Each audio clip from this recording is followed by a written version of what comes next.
Mis amigos, nos vamos a Caracas. Vamos a hacer inmediatamente, y estamos ya marcando el teléfono del doctor Germán Escarrá. ¿Aló? Buenas noches, doctor Escarrá.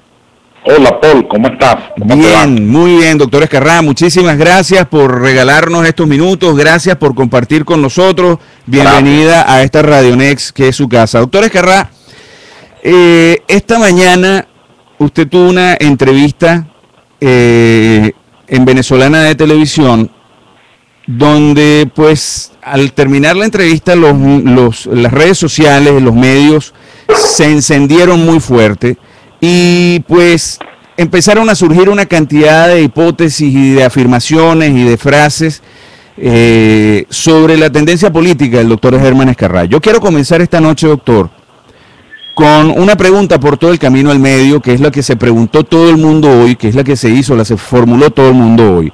¿El doctor Germán Escarrá saltó la talanquera hacia el chavismo o qué fue lo que ocurrió esta mañana que gente interpretó eso?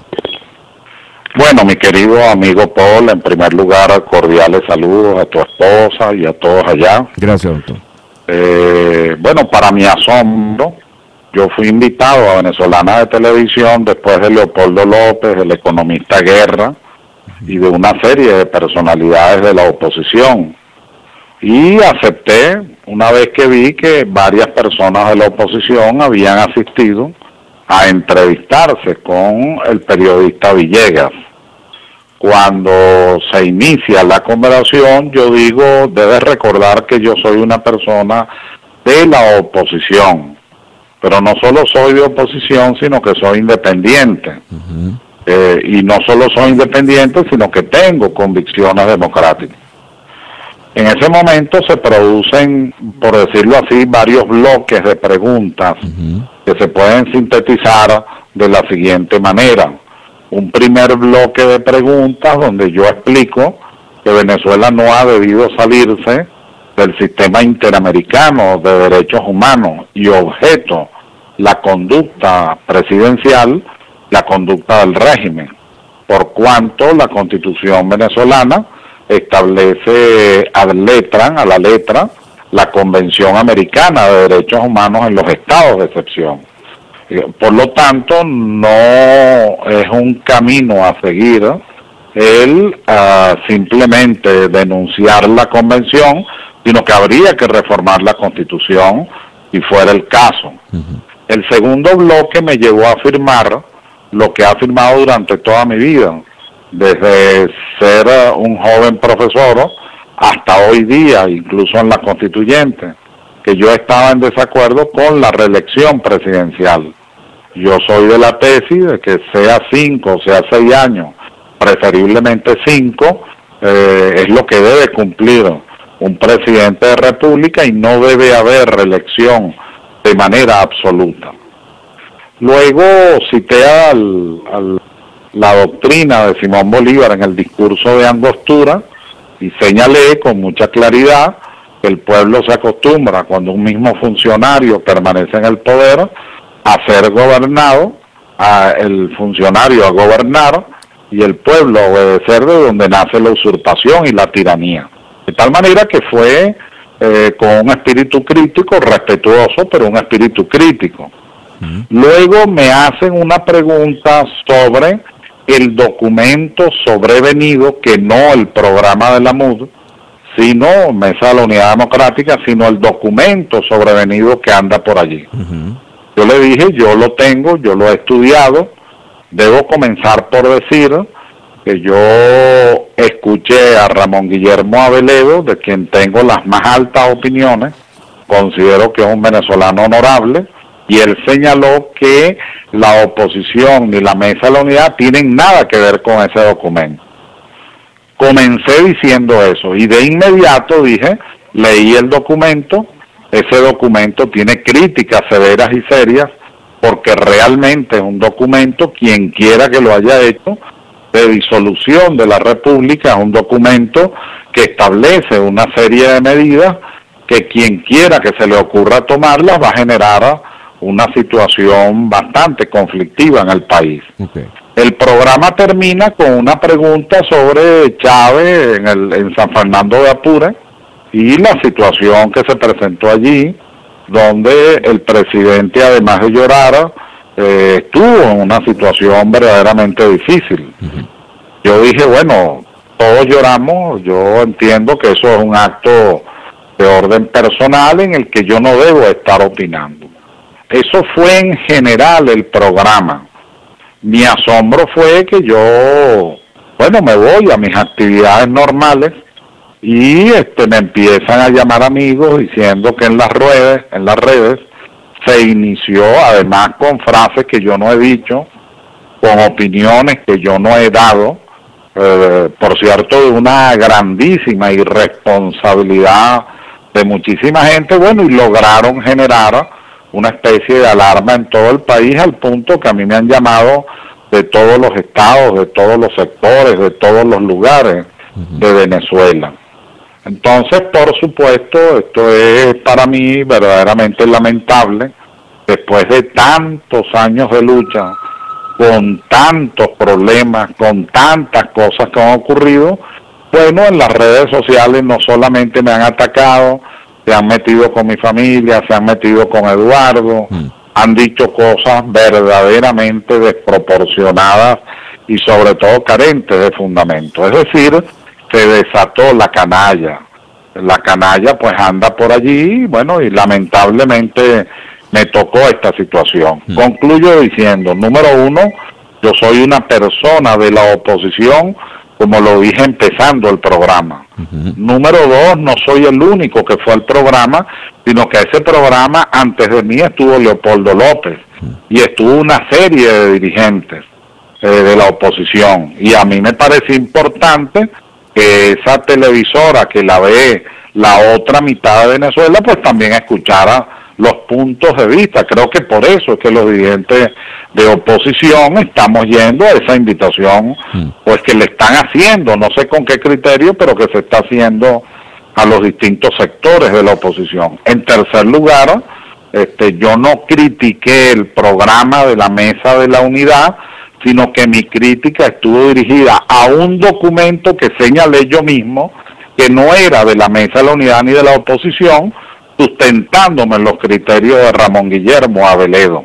De tal manera, pues, que concluyo señalándote que es un momento bien desagradable. Agradezco tu entrevista y, bueno, lamentablemente han aparecido una serie de enemigos, otros que creí mis amigos, bueno, han hecho afirmaciones sin conocer, sin ver, sin saber qué fue lo que exactamente allí se afirmó o no se afirmó, sino que de una sola vez se inició ese proceso. Por cierto, llama la atención que hemos criticado la intolerancia del régimen, la arbitrariedad del régimen, la descalificación del régimen, y resulta que estamos practicando exactamente lo mismo.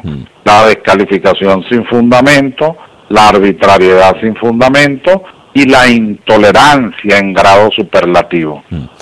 Doctor Ezquerrá, me queda, creo que a todos nos queda absolutamente clara la afirmación inicial: opositor independiente. Ahora bien, situado desde ese punto de vista, que es eminentemente político, yo debo preguntarle, su participación esta mañana y las respuestas a las preguntas que le formularon en ese programa, ¿fueron como jurista o fueron como político? ¿Son sus impresiones? No, básicamente como jurista, como profesor de Derecho Constitucional. Okay. Por ejemplo, yo expliqué en el caso del estado de excepción que era muy grave el haber denunciado la Convención Americana de Derechos Humanos, porque la norma referida al estado de excepción dice que el procedimiento tiene que hacerse conforme y de acuerdo a los procedimientos establecidos en la Convención Americana de Derechos Humanos. La pregunta es, si tuviera que declararse un estado de excepción y se denunció la Convención, Venezuela no podría violar ella misma su propia Constitución. Entonces, se formularon críticas de esa naturaleza y consideraciones de esa pertinencia. Ahora, doctor, yo creo que la parte que más levantó, digamos, la polvareda hoy fue precisamente eso que está ocurriendo en estos momentos, que como quien dice está de moda, que es una guerra, una campaña con una serie de actividades muy sucias que está intentando realizar el régimen de comprar personas con dinero. Hace algunos momentos conversamos con el señor José Gregorio Urquiola, a quien le ofrecieron $200,000 y después le quisieron ofrecer 400,000 más. Para llevárselo al chavismo para que se saliera, digamos, de la ruta del apoyo a Enrique Capriles. Esa parte ha creado un ambiente en este momento y pues se habla, siempre vamos a caer, digamos, en personajes que están también identificados con ese movimiento y con eso que está ocurriendo. Fíjese por qué le digo esto. El documento esgrimido por el señor de Lima, usted lo analiza y dice, bueno, ese documento que esgrimió el señor de Lima, que yo lo tengo en mi mano, es una violación a la Constitución, es una cuestión inaudita, es algo no realizable, es algo que pone en riesgo la República. Eso quiere decir, de alguna manera, que usted analizó ese documento, pero eso quiere decir que usted está tomando por válido ese documento como emitido por el equipo que está trabajando para Enrique Capriles Radonsky, o usted, al contrario, usted apoya la idea o el desmentido del doctor Aveledo cuando dice que ese documento es falso, pero usted de todas maneras dice es falso, pero igual lo analicé. ¿Cuál es la posición correcta?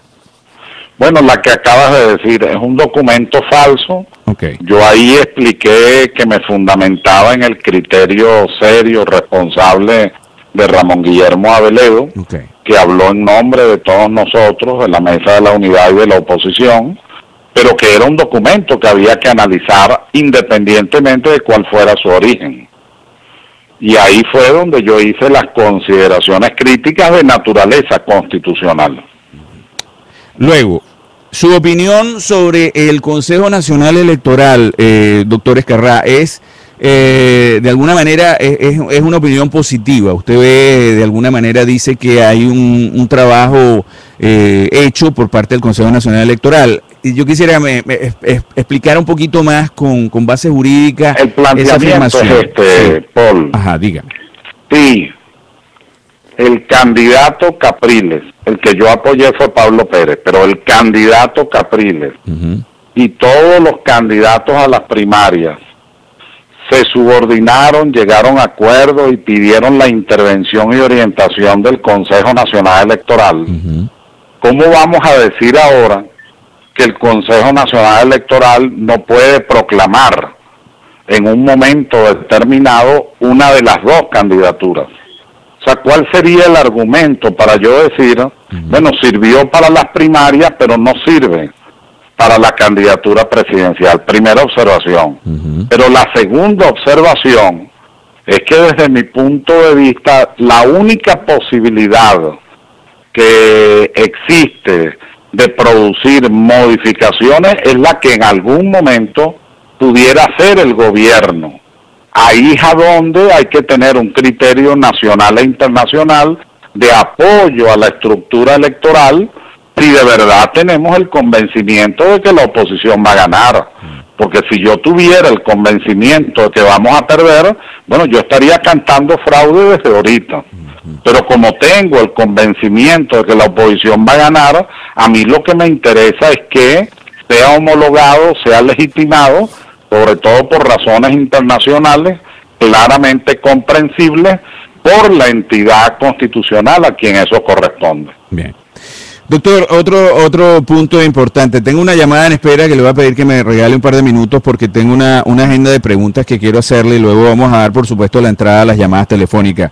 Usted confirma que hay que buscar coincidencias con el oficialismo, que por cierto es algo que Enrique Capriles dijo en un acto de campaña que hizo también en el Parque de las Naciones Unidas, que había que buscar de repente puntos de coincidencia porque en definitiva la reconstrucción del país era algo que tenía que pasar por las manos de todos los venezolanos. Ahora la pregunta es, ¿Cree usted que estamos en tiempos para eso cuando del otro lado vienen ataques de forma tan sucia, por decirlo de alguna manera?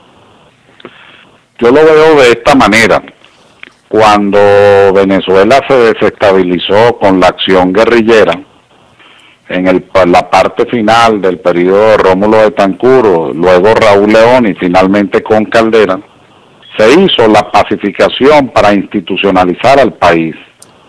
Y no solamente los partidos políticos, sino los sectores de la extrema izquierda se incorporaron a la institucionalidad y se incorporaron al cogobierno nacional, al punto que después, en el periodo de Carlos Andrés Pérez, hubo algunos ministros, en el periodo de Caldera también, como es el caso de Teodoro Pekov, que habían sido guerrilleros y sin embargo fueron ministros incluso de áreas neurálgicas en el orden económico.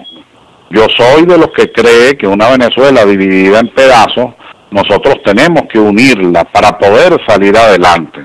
Yo soy de los que cree que una vez que se produzca la victoria de la oposición, se hace necesario que no tengamos un comportamiento excluyente, sectario, divisionista, sino que por el contrario, sea una política de gobernabilidad hacia la integración.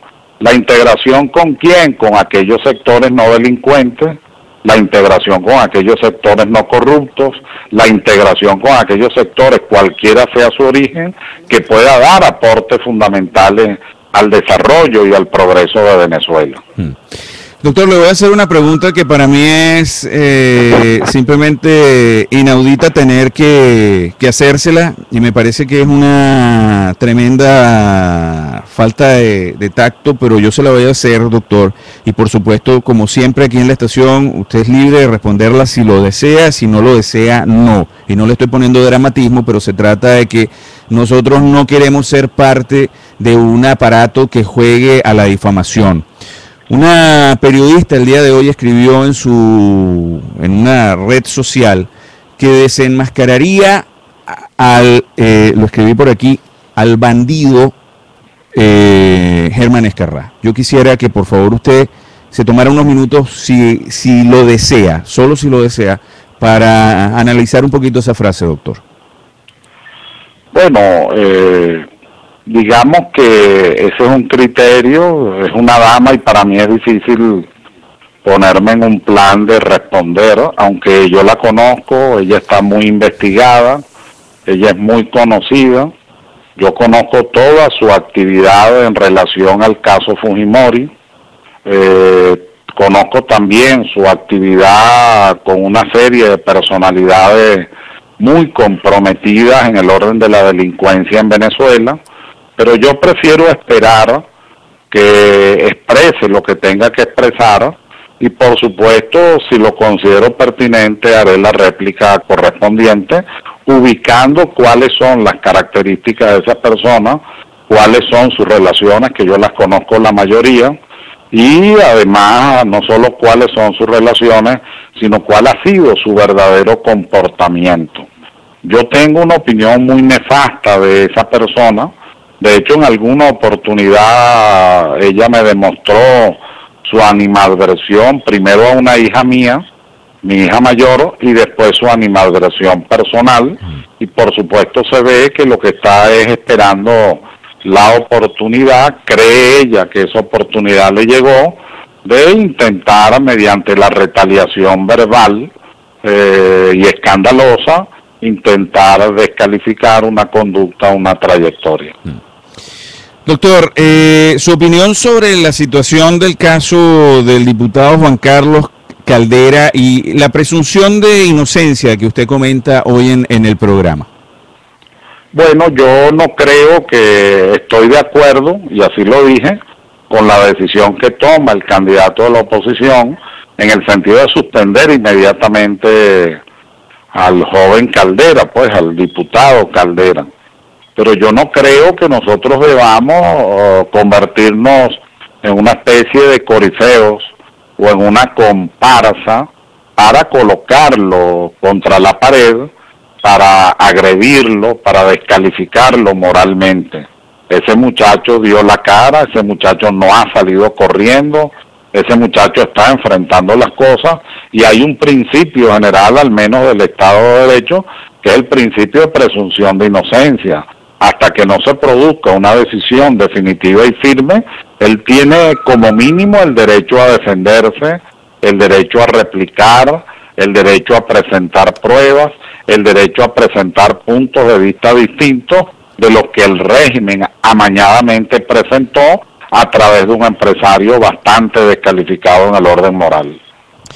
Doctor, el caso del señor de Lima y del señor William Ojeda, yo sé que fueron son ex constituyentistas, al igual que usted, y yo entiendo que no tiene por qué descalificarlos, pero quisiera que nos analizara un poco estas dos situaciones de estos dos señores. Sí, yo no podría hacerlo, ellos son compañeros de la Asamblea Nacional Constituyente. Ambos presentaron aportes fundamentales en la elaboración de la Constitución y yo los conocí hasta allí.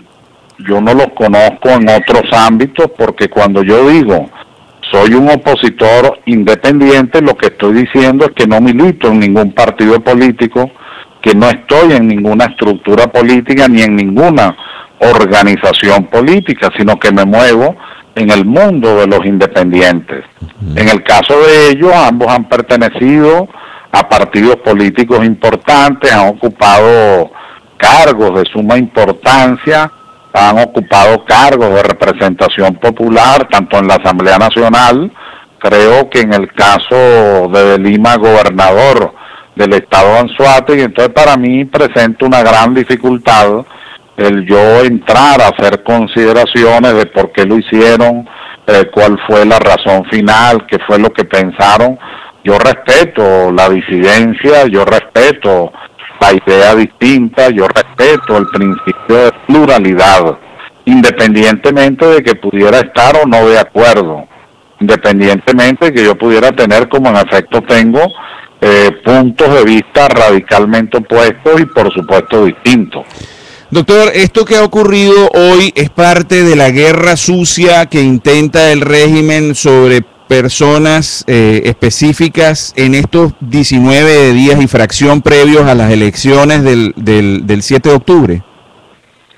Bueno, esto que ha ocurrido hoy es un hecho que llama a la reflexión. Cualquiera que vea el video sabe con exactitud qué dije y qué no dije. Es lamentable la intolerancia, es muy lamentable la incapacidad de discernimiento y que nosotros vayamos a un proceso electoral en una actitud totalmente emotiva, cuando de lo que se trata es de la pugna de los grandes intereses de la nación, de los grandes objetivos nacionales, para ver quién lo puede hacer mejor. La verdadera pugnacidad en democracia no puede ser otra. ¿Quién ama más a la patria? ¿Quién le puede servir mejor? ¿Quién puede tener más eficiencia en lo que es la realización y logros de los objetivos e intereses nacionales? De tal manera que yo me coloco entre aquellos que respetan el artículo 2 de la Constitución, cuando dice que Venezuela se constituye en un Estado social y democrático de derecho y de justicia, cuyos valores fundamentales son, entre otros, el pluralismo. Yo creo en el pluralismo, yo respeto la idea distinta. Hay un profesor que lamentablemente fue asesinado por la ETA en su cubículo de la Universidad Complutense de Madrid, Francisco Tomás y Valiente. Él tiene, su última obra se llamó A orillas del Estado, y él coloca, hay una frase tremenda. Él dice, la igualdad, para que sea verdadera, no es igualdad entre iguales, es igualdad entre desiguales.